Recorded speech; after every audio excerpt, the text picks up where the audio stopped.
Hey, this is Bree Schwartz, and you're listening to the multiple award-winning podcast, The Business Side of Music, with your host and member of the Rock Gods Hall of Fame, Bob Bender. Do you understand the words that are coming out of my mouth? Quiet, numbskulls, I'm broadcasting. Can we get serious now? One thing that did happen during the 60s was some music of an unusual or experimental nature did get recorded and did get released. Now look at who the executives were in those companies at those times. Not hip young guys. These were cigar-chomping old guys who looked at the product that came and said, I don't know. Who knows what it is? Record it, stick it out. If it sells, all right. We were better off with those guys than we are now with the supposedly hip young executives who are making the decisions of what people should see and hear in the marketplace. Success in the music business begins with a dream, a vision. This podcast will give you, the listener, the insight and tools to turn that vision into a reality. Meet the industry professionals who work day by day behind the scenes, helping to make those dreams come true. Welcome to the business side of music. You're tuned into another episode of the Business Side of Music here in Nashville, Tennessee. This is Music Biz Week. In case you've not been following our episodes, we've had quite a few guests on the show who have been attending the annual Music Biz conference here. We have another guest, another international-based guest on the show today. And please bear with me if I don't get your name exactly right, but it's Gitte Bendzulla. Perfect. Yay! Thanks, Bob. Set off the firework. Who is the C.O.O. of Deezer. Now, for those of us here in the United States, we may not be quite so familiar with what Deezer is and what Deezer does, but that's part of the conversation that we're going to have today. Anyway, welcome to the show. Thank you so much for having me, Bob. Pleasure being here. When we talk about Deezer, it's like it's a different language almost than we're so used to Spotify. And Correct. we're used to Apple Podcasts, but Deezer in its own right, especially in Europe, and correct me if I'm wrong, you have really created your own footprint.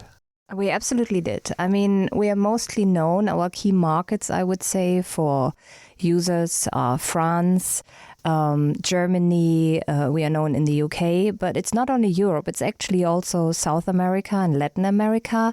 We have a big footprint in Brazil, where we also kind of like claim to be the house of sertanejo, a very local genre. So we are exploring markets in a bit of a different way and very selective. And we're not doing this as Spotify does, which we all know. It's very classic B2C, user subscription. We are very proud to work with international partners that open the doors to these markets for a French headquartered, French founded company still being based in Paris. Have you found that being based in Paris, and I ask this question just from a naivete standpoint, is Paris a hot music market? Now, obviously, we're in Nashville this week. We've also got New York and L.A. and Austin, Texas. Is Paris known as a good music hub in the world? I think it certainly is known as the entrance to the European music market. So a lot of US musicians coming to France to test how their music resonates with a more European environment. You know, of course, that the US and the UK, I mean, UK, I still consider this Europe despite the Brexit. They are very similar markets, but the rest of Europe resonates differently. And so France, with a very music-loving community, a very knowledgeable community that is open for new music, has always been a test market before entering into broader Europe. When we talk about, and you mentioned the UK and Brexit, how is it so different between, say, the United Kingdom, Great Britain, and France from a musical standpoint? I think it turned out to be very different probably during the past 10 years. Okay. I'm sure you're familiar, or everyone, all your listeners are familiar with this word of glocalization, where we see, thanks to music streaming, local genres, local music resonating much more.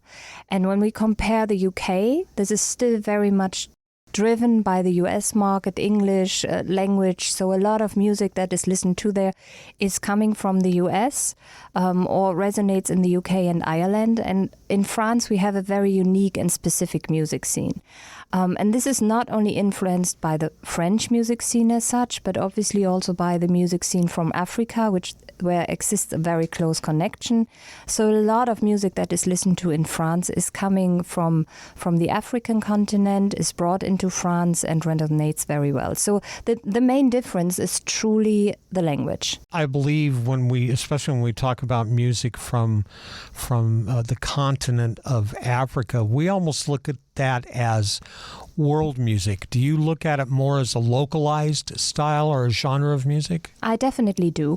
When you look into the past years, genres like Afrobeat, they really claimed their own field, and they have strong ties and close connection to French rap, for example.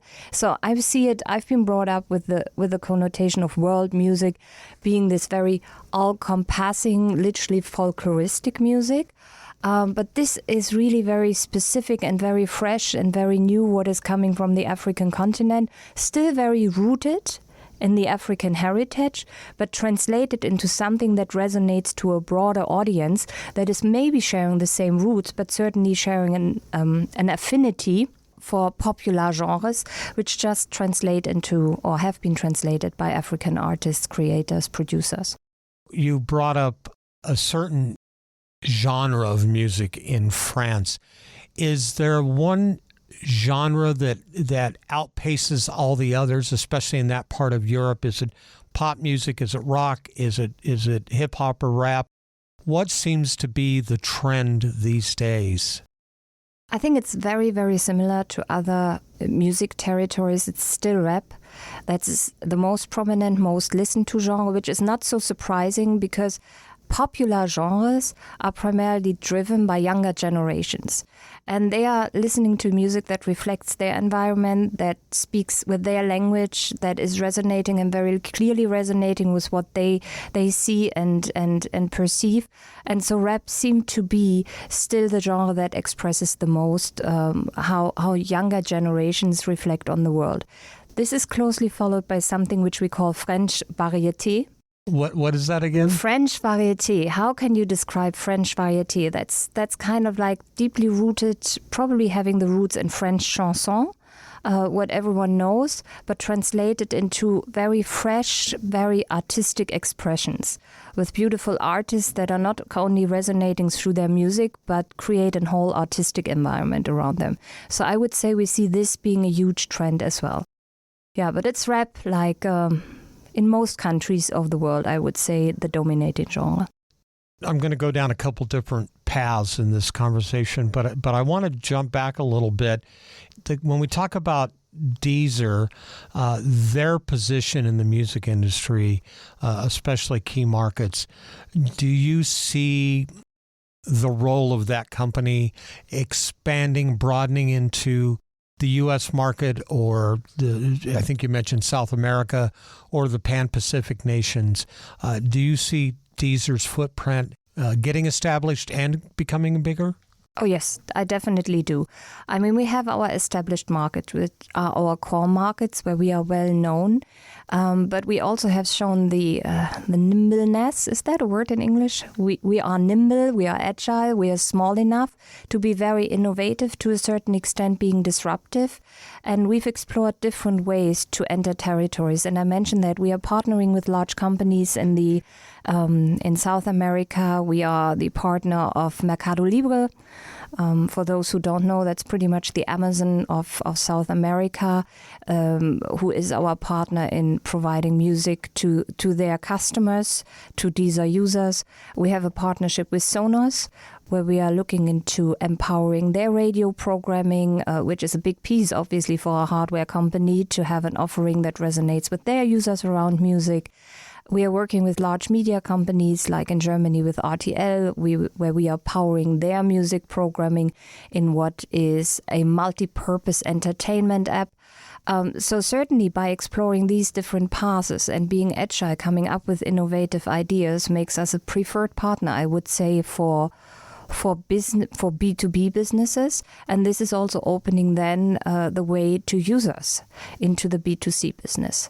So let's talk about, you mentioned radio briefly. Here in the United States, conventional radio, or what we call terrestrial radio, has been struggling in the past few years because of streaming, and even Sirius XM, the satellite radio network, is still not as strong as streaming. How is radio in Europe, France especially, but also in other countries that you could speak of, how is that in relation to streaming? Is it still strong? Well, I mean, there is my own personal perception that it's struggling in Europe as much as it does in the rest of the world. But I've read a statistic probably 2 months ago that radio is becoming a more popular channel for discovering music again. Really? Specifically with younger generations. Yeah. Okay. So, is it focusing in still on rap, or are they looking at other styles? I think they're looking at other styles. Yeah. I think with the rap audience, I would assume, I don't have proof for that, I haven't done a user research on it, but I would assume that the rap audience is very used to discover music in music streaming. Because also when we look at rap artists, they are releasing numerous tracks, well, if not a week, a month. So there's always consistently new music, and obviously this is most efficiently pushed still through DSPs. But other music, different genres, more diversified genres, this incidental discovery seem to happen through radio, and we all can probably resonate it. We're sitting in a car and we're listening to something and we feel like, whoa, that's interesting. Let's catch it. Let's look what it is. We're going to take a break, get a word in for a couple of our sponsors, and when we come back, we're going to have some more conversation with Gitte Bendzulla. You're listening to the business side of music. This is Mark Allen Barnett, singer, songwriter, creative coach, and mentor. Are you an artist or songwriter, or a family member or friend of someone who is? Are you trying to find your way through the often confusing world of today's music business? I'm here to help. Over the past 40 years, I've written and recorded hit songs, have had more than my share of live performances, and have seen the ups and downs of the music industry and what Music City, also known as Nashville, has to offer. I'm here to share that information with you. The Mark Allen Barnett Songwriting Tours of Nashville are a one-day to multi-day private interactive workshops developed to help you discover your best approach to songwriting, performing in front of a live audience, along with the correct way to network within the music industry. Our workshops are based around what you need to know. While in Nashville, you get an insight from behind the scenes, learn about the history of Music City, separate fact from fiction, and give yourself or a loved one the time of your life. This workshop makes the perfect gift for someone you love who wants to get their foot in the door of the music business the right way. For more information, go to www.markallenbarnett.com or www.musicchoosesyou.com. Remember, you don't choose music. Music chooses you. Are you a fan of 80s and 90s country? Then check out Throwback Country Music, a weekly nationwide show hosted by me, Britt Jones. I have exclusive interviews with legends and icons that include Grammy Award winners and Grand Ole Opry stars. You can listen to the show wherever you get your podcast or watch it on our YouTube channel or our Facebook page. For more info and access to these options, visit our website at throwbackcountrymusic.com. That's throwbackcountrymusic.com. You're listening to the business side of music. Back in the studio here in Nashville, Tennessee, Gitte Bendzulla. Did I say that right? Perfect. Okay. Well, By the end of the show, I better. guarantee you I won't have butchered your name too badly. She is the C.O.O. of Deezer, which I'm aware of Deezer because the Business Side of Music podcast, Deezer is one of our platforms, especially over in Europe, where the show is listened to our overseas audience. When we talk about your role at Deezer and your focus with the company, what is that? So I would consider myself being a transformative COO. I've joined Deezer about 2 years ago. That was shortly after the company went on the Paris Stock Exchange, becoming publicly listed. And that is obviously a very transformational experience for a company with a lot of requirements, but it was also time after 15 years being successful in the field of running a DSP to take it to the next step. So my role is really to think together with all my peers and my teams about what's the future of music.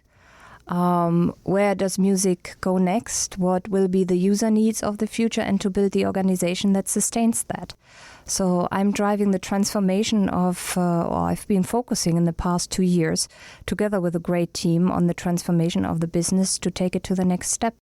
So let me ask you, what is the future of music from your perspective? That's a very interesting question, Bob. And if I knew a certain answer, right, I would probably not sit here but laying on a beach in the Bahamas and consulting. You and me both. Well, maybe we find the answer here. So I think we need to start a little bit with context of what happened in the past 15 years, specifically with streaming, which is great, which has have all these great benefits we know about. It has democratized the access to music. It has provided the opportunity for plenty of artists and creators to bring their music forward. It has made music accessible whenever you need it, for whatever mood you're in, for whatever your occasion you want to listen to music. But this also came with a downside, in my humble opinion, of having commoditized the way we are listening to music. A lot of users, and I'm not free from that either, I'm listening to music when I'm working out, I'm listening to music when I want to zoom in, I'm listening to music when I commute, but it's more like a soundtrack. And what we've lost a little bit is kind of like this listening to music for the sake of listening to music. I can't express it in any different way. And I don't want to say that casual listening is something bad. I love it that people are listening to music. What is there nicer than being surrounded by music? But taking the time to really explore and approach music, that got lost. But what I also see is that more and more users are seeking this in a way. So what I think one of the things we are trying at Deezer together with the editorial team is to make a very clear distinction between having experts for kind of like building the layout for music, so great playlists, knowing how long a playlist needs to be, which songs are resonating, how it needs to be delivered to the users, and those editors that are more diving or going back to music journalism. So what we are trying to do at Deezer, and I think this is what we see as a trend, is that we will become far more opinionated, subjective, and helping the user to develop kind of like a closer, a deeper connection to music again. They might like it, they might not like it, but having an opinion again and getting excited by the fact of listening to music and not just having access to music. One of the things we did on a previous episode is we really looked at music as the equivalent to a Japanese tea ceremony. Mm-hmm. And once again, don't get me wrong, I like what you said. I think casual listening is okay. It almost becomes a periphery or a background makeup, noise to a certain extent. But the actual experience of sitting down and listening to music, and now I'm old school. I'm an analog guy in a digital world. I say that a lot on the show. We look at music as it should be more than just a convenience. It should be an experience. Don't you agree? I couldn't agree more. And this is also why 2 years ago, we've changed our approach not only internally and in the way we operate and how we curate and create music experiences, but we indeed also moved from being a digital streaming provider, a DSP, to claiming and wanting to be an experience service provider. And that goes far beyond providing playlists. It goes beyond thinking about formats that resides outside the app. It goes kind of like into offering a more comprehensive access to music, because that's the beauty about music. It's not just about a song or about an artist or about a genre. It's exploring a whole environment and ecosystem around music. And that goes with ticketing, it goes with merch, but it also goes with the connection and the community that is built around an artist. It's built around music. And all this is what we are trying to express through digitalization. When we talk about music, and of course, we're talking about the artists, the content creators who put this all together, what are some of the major changes and challenges that you see for them, especially with this current music ecosystem? Is there a value there still for the artist who puts their music on a streaming service? I would wholeheartedly agree. Yeah. If done in the right way. I mean, one of the challenges, the opportunities and the challenges, and this is how I see it, everything comes with every positive development we saw through digitalization has a downside that needs to be managed. The positive side is that artists have a lot of channels to create reach for their music, to be listened to, be discovered, but also to build a deeper connection and a fan base. That's great. You have plenty of channels, but the downside is you have to manage all these channels. So it's no longer enough just to upload a track on a DSP or maybe on all DSPs. You need to play the same thing on social media, TikTok, Instagram, maybe YouTube Music. You need to create in-person events. So all the channels that are there need to be managed, and that can be quite overwhelming for an artist. In my experience, they want to focus on the creation, they want to express themselves through music, and this is how they resonate and connect with fans primarily. But there's so much more that needs to be done so that you cut through. And that's the next challenge. We have about, I think, 150,000 to 200,000 songs uploaded daily, on a daily basis to the platform. To cut through, you need to be very unique. So there is a lot of artists now have the opportunity to create music and show their creation, but that leads to a huge quantity of tracks and albums and sounds and songs available. It gets to be a very crowded playing field. Absolutely. And this is also why one of the initiatives we are taking, I mean, I spoke a little bit of how we work in editorial to bring a different experience to users and how we position ourselves towards users with our experience platform approach. But there is also a lot of tech that is available and accessible to us that helps us to address some of these problems. And the quantity is one thing. And we are strongly engaged in what we call cleaning the catalog. We got a bit of a backlash for that, because how can we decide what is good music and not? But we are not even, I think as of February, we deleted about 35 million tracks, if I'm not mistaken. And that made news internationally, what you did there. Absolutely. And these are not even songs. I mean, we started to delete noise. So like the washing machine, I think there exists a very famous quote of our previous CEO of that he doesn't want to have that shit on his platform. Sorry for quoting me. But he's absolutely right. What is a washing machine? It doesn't, sound of a washing machine can't have the same value as a track that has been created where you have a whole team of producers, songwriters, etc. behind.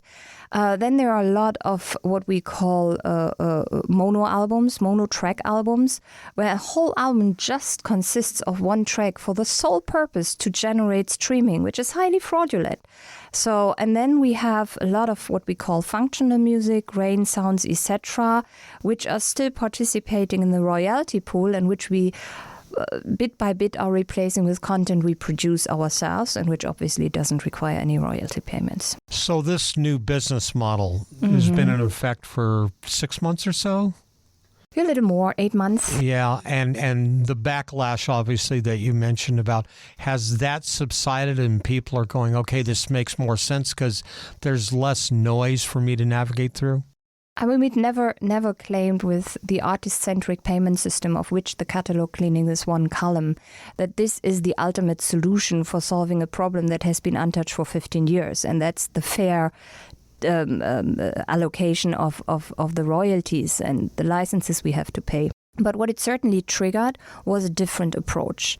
And it triggered not only a discussion, but actions from all sides. We are working with multiple labels on the independent side, on the major side together to explore how this system resonates, whether it has the effects. And I mean, I think what showed that we triggered the right discussion was that Spotify was changing their royalty allocation system just about 3-4 months after we did.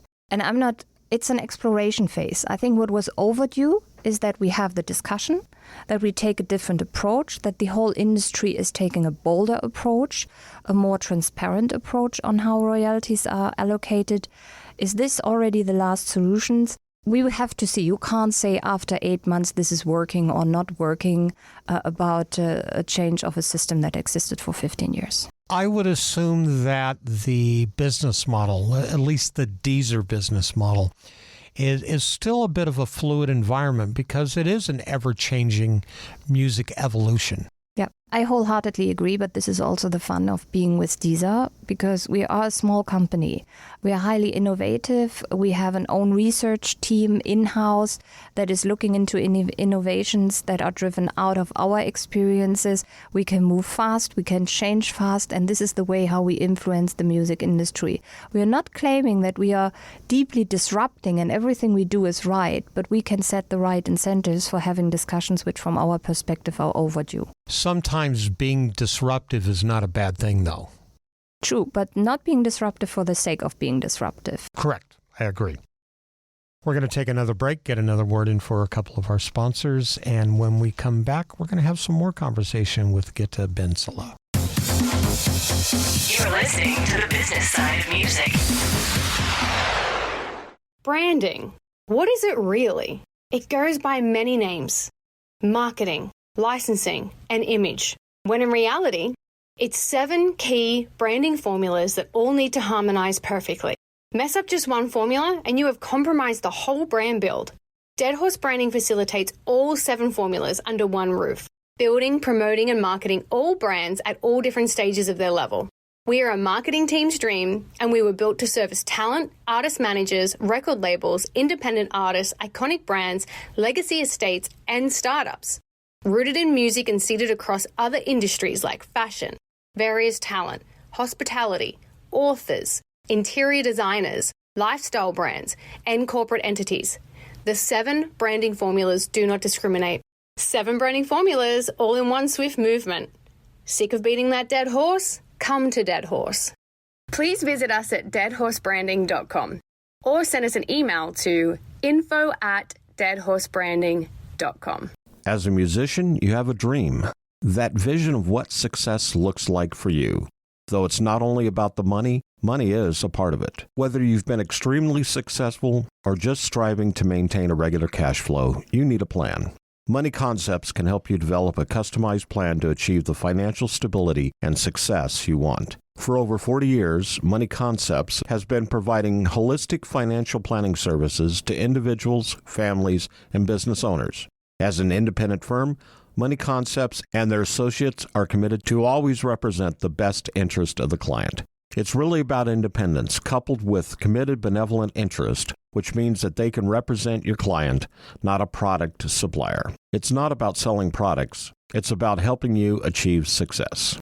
To learn how this can benefit you, contact John Adams at 737-867-9309. That's 737-867-9309 for more information. You're listening to the business side of music. Back in the studio here in Nashville, Tennessee, Gitte Bendzulla, who is the C.O.O. of Deezer.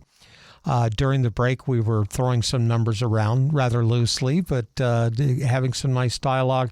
It was mentioned that there is a certain percentage of music on these social platforms. I'm sorry, maybe I should say on these music platforms that literally have no play.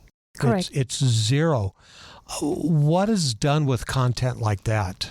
First of all, everyone is entitled to upload their tracks and see how it resonates. So we are not judging the quality of a song, and we are not kind of like putting any boundaries or gates as long as it's real music. But the listeners, especially those on Correct. these platforms, they are really going to be the biggest critic. They're going to determine whether they listen to that or not. not. We give them 12 months to see whether a song is really listened to. And if a track doesn't get any attention, like 0 streams, then we take it off the platform because obviously it doesn't resonate with the users. Right. Talking about fraud in music streaming. That obviously has become a big bone of contention for a lot of people. And how is Deezer addressing the fighting that fraud within the music industry? I think we were one of the first, or if not the first, music streaming service to put this in or anchor this in its DNA. So we've invested in fraud detection very early on because we still, despite all the digitization, despite all the monetization, and obviously having to run a business that is publicly listed, we care about music. And fraud is an insult to every real and honest musician, but also an insult to every well-acting label or everyone in the music environment. So we always believed that fraud detection has to be a cornerstone of how we run our business. So we've publicly spoken about it. We didn't always get applause for that. But what we also see, and this is also related to us continuing to make investment in fraud detection, we see an increasing number of fraud that is detected. And we continue to speak openly about it, and we are making continuous investments in our tech to detect fraud faster. And we also see, fortunately, that on the label side and the distributor side, we get more and more support to really addressing fraud in a drastic way. And that can go up to taking distributors off the platform and not allowing them to upload tracks until they got the problems under control. Is this becoming a bigger issue than it used to be, or is this something that you are finding you're getting under control?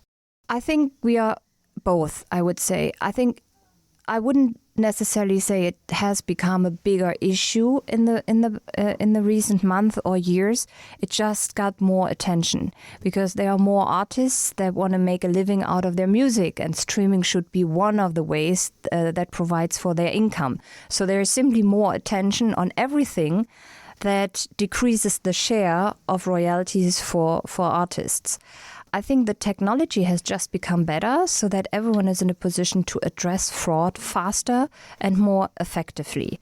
So I wouldn't say it has become a bigger issue. It got more attention, and we now all have the tech at hand to address this in a more effective way. When we talk about fraud and the effect that it has on the music business, is there a certain percentage of that? When you talk about, 200 million streams on Deezer, is there a certain percentage of that is eventually looked at as something that is fraudulent?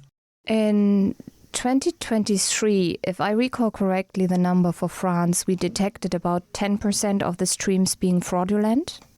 Worldwide, the number was even higher. It was about 14%. That's a big number. That's a big number. Yeah. We are talking about fraudulent streams. So really kind of like impacting the allocation and manipulating the allocation of the royalty pool. Obviously now, kind of like when we talk about fraud, this is a broader topic. I'm sure that in your podcast you have already discussed about AI-generated music. So that will be a very interesting piece to address, and we have research teams to work on that. How do we discover AI-generated music? How do we discover copyright infringements? And we can't solve this for the entire industry, but I think paying attention to that and having a tech team looking into how we can support or address these challenges, it's what we continue to do. So fraud will remain in our DNA for as long as we exist. What is the future of Deezer? Have you mapped that out over the next, say, 2 to 5 years or longer? Of course. I mean... You're not going to sit on your laurels. No, we can't. I mean, we need to remain nimble. We need to remain agile. I think we are actually living in a very exciting time for the music industry. I wouldn't say it's as disruptive as when streaming occurred, but kind of like AI, and I'm using this to summarize machine learning, deep learning, generative AI, you name it, allows us also to bring music forward in a different way. And that's certainly a path I foresee for Deezer to grab a big share, because we've always been at the forefront on thinking about how we create the best recommendation for users. How do we create and measure how formats are resonating for artists in the best way? How do we give them the information? So I think Deezer will continue its path to be a disruptor. Deezer will continue its path to bring music as an experience to users and to turn casual listeners into true music fans. And we will continue our path to share this or to drive Deezer on a global scale together with our partners. So I think we have a bright future coming from a solid tech background, having a great team of music experts and having great partners on our side, not only in terms of distributing our music offering or creating their music offerings for distribution, but I also see us having strong connections in the music environment to a lot of companies that are on the same path. And when we are partnering up, and this is what we do here in Nashville, when we are partnering up, when we are sharing our knowledge, when we are sharing our passion for music, Deezer has a bright future, so has the music industry. Can North American-based artists sign up to have their music on Deezer? Absolutely. Deezer is open for everyone. Our main distribution markets, though, are, as I said, in France, in Germany, the UK, Brazil. But every artist can upload their music on Deezer, and we will showcase it. So how does an American artist or a North American artist go about finding Deezer? I mean, they need to be connected to a distributor. This is kind of like the standard way of how artists are uploading their music. And then this distributor just needs to have an API, very simple tech to upload. It's the same as you would upload your songs on Spotify or Apple Music, Amazon Music, Tidal, SoundCloud. I think I have it all. I probably forgot tons of other players in this field. But you reach out to a distributor, get your music uploaded through the right file. Pure tech. Absolutely. Gitte, thank you so much for being on the show today. I greatly appreciate it. Thanks, Bob, for having me. Pleasure. The Business Side of Music is the creation of Tom Sabella and Tracy Snow and is produced by Bob Bender. The Business Side of Music is recorded at Music Dog Studios in Nashville, Tennessee. Production sound design by Keith Stark. Voiceover and promo by Lisa Fuson.